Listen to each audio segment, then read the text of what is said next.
everybody. Today I'd like to address wasting food. It's a big topic and we often talk about it because we all grew up with those Depression era parents or grandparents who drummed it into our souls that you can't waste food. And in those days that was very, very true. But things are a little bit different now. So think about, my grandmother, for instance, when they were growing up, they didn't even have a fridge. What they had was an ice box, and the iceman would bring a block of ice around a couple times a week to keep things cool.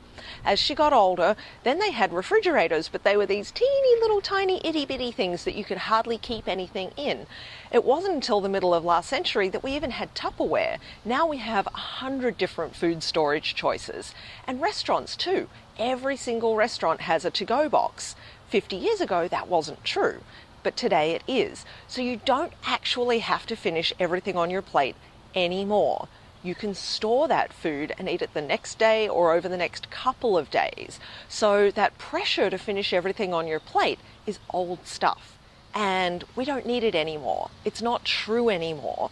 So when you're looking at your plate and you're in that childhood habit of needing to finish everything on your plate, now you can make a different decision.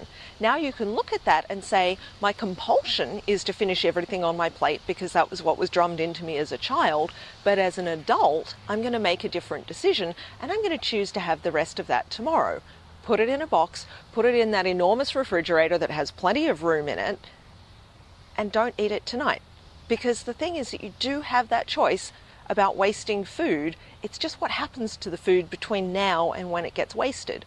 You can waste it by eating it first and let it go to your waste, which is a complete waste of food. You don't need it there.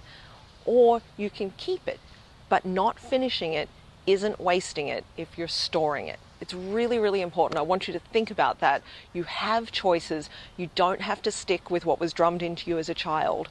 We're all grown up now. We can make a different decision and choose to use the Tupperware. Don't waste your food.